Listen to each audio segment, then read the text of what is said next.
Greetings, everyone, and may God bless us all. So here we are again, one more time for our WeAwake group meditation. And whether you, I'm sure you're aware of it, but we're going through some tremendously transformative times on our planet and our human family. So the more of us who can, I don't know, take on the challenge of this time, you know, even the pain and the darkness of it, and not because we love the pain and the darkness, but we love what's on the other side of that, which is pure light. So today we're going to listen to these. I really like these. I like them all, but this just has a special place in my soul, if you will, and it's harmonic resonance meditation. So they're 4 tracks and they're 15 minutes each, but we're going to do 2 and 3, which is from theta, right? Which is that low kind of powerful thing that the brain exhibits a lot of when we're in sleep. So it's a time for, you know, visions and all that good stuff, enter into the realm of imagery and imagination and soul, if you will. And then ending it with delta, which is underneath that, a little slower, that brain does a lot of when we are in deep dreamless sleep. So that's just pure presence or awareness without content. Just so that's where we're going to go today. And I've been going through some stuff lately, and I guess the good thing is I feel like I'm going through it, but there's no way out but through. Okay, there's no way to heal without embracing it all, and just being there and present in it, and having the faith in God that He'll bring us out in His or her good time when we're ready. And also know that it's a reoccurring cycle, you know, this death and rebirth and death and rebirth, and not just when the physical body dies, but in our spiritual life there's constant generation of this. And hopefully we with time and experience we begin to embrace it, you know, and so that when time comes to this death, our body's death, we'll be ready, you know, and we'll be grateful for it, and know that God will be there. So I guess without further ado, we can begin.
Well, well. Well, welcome back. Welcome back to the this part of the experience. Um, this morning, I woke up. I was very sad. And, yeah, I was feeling lots of grief and despair, and it wasn't even anger. It was just sadness. And I think that's because there's a lot of that going on in the world always, but right now it's a very, very intense time of struggle. I know we're all here impacted by it in our WeAwake team or family or sangha, whatever we are. So so what I do, I meditated, I prayed, and I've learned just to accept the grief, accept the sadness. As I've often said, the prayer is, thank you, teacher, one of gratitude and acceptance and surrendering to it. And I was touched. I was blessed. It shifted, it transmuted. Yeah. While it's still there, in some part of me, there's another part of me that is deeply, deeply moved and deeply grateful that I'm here, that I'm alive, and that I can walk my path and give. One of the redemptive ways through grief is to give to others, to help. Give your gifts, give your soul.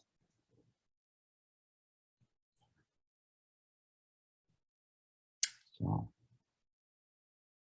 in the Zen pictures, or the 10 pictures, I always get mixed up, there's 12 or 10 anyway. They're in our meditation room up in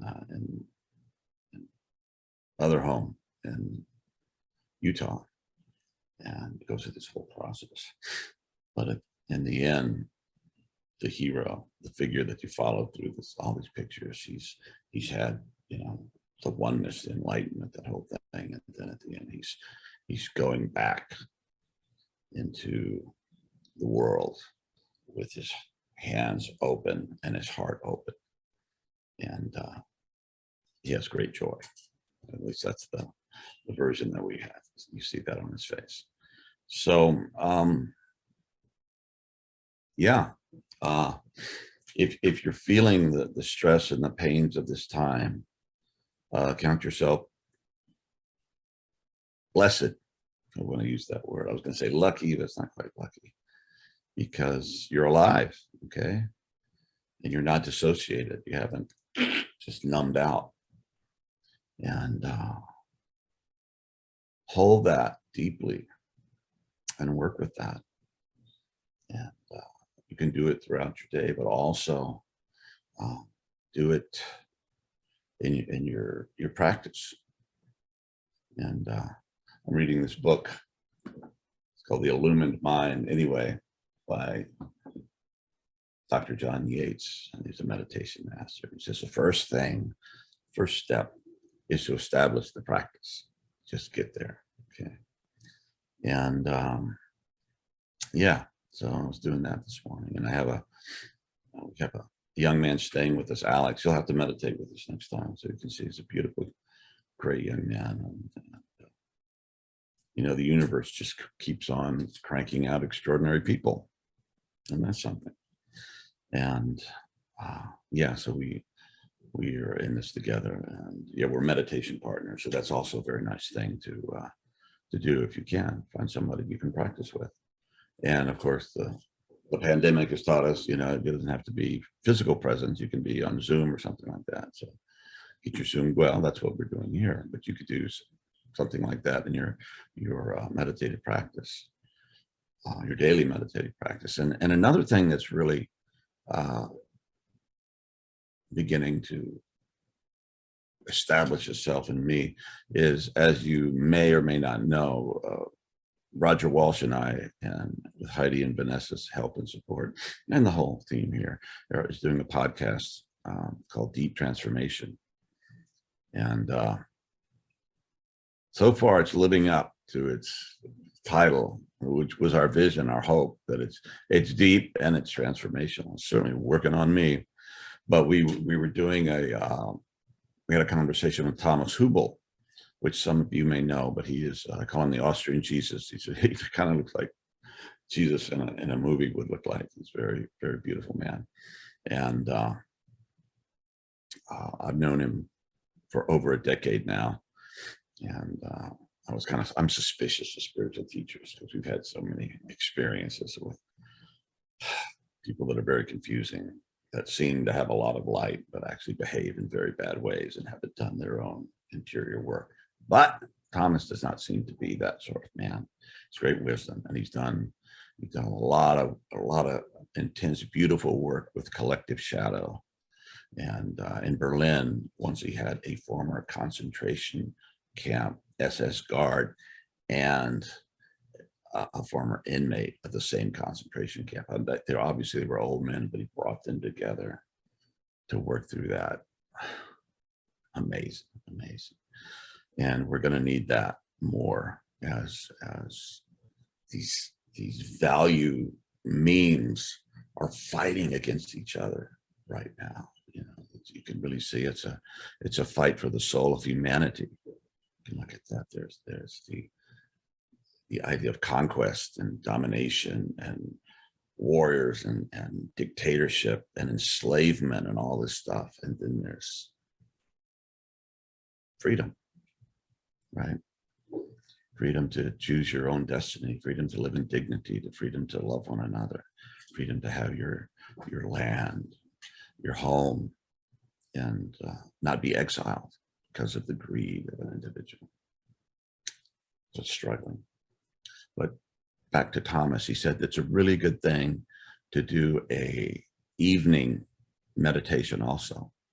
And it doesn't have to be the long, you know, I meditate for an hour or more every day now. And it really helps having a partner, but I would do it anyway. I do it anyway. And but to have that evening thing is something I'm beginning to integrate into what I do. And that's a time just so all the stuff that happens during the day, you know, whether it was good or, you know, your phone and all the stuff is going on, or, you know, you're cross with somebody, or maybe you had an amazing moment with somebody at the grocery store, who knows, but it gives you a chance to just open up and let that stuff be there and release what's that you need to release, and transmute and allow the lessons that were there to enter more deeply into your soul and to your practice. So yeah, so anyway, I'm doing it. Thomas says to do it. He's pretty smart. So let's try that. And you know, just doesn't have to be a big thing. It could be 10 minutes, right? So, you know, like one of these tracks, like Harmonic Resonance, they were beautiful. They're absolutely beautiful. And then we have ones that are shorter like that, or you can do a long track and just listen to it for 10 minutes. You don't have to always go to the end, you know, so work it out however it works. But yeah, use that time of checking in with higher power, releasing what needs to be released, and absorbing the wisdom and nutrition and replenish your soul. That's ongoing also. And yeah, and pray for the courage, insight, and wisdom that we need to be the people that we need to be in this very, very evolutionarily potent and transformative period that we're in. So I think that's more than enough for today. Anyway, God bless you guys. Thank you so much. We love you. And yeah, let's keep it together. Okay. Thank you.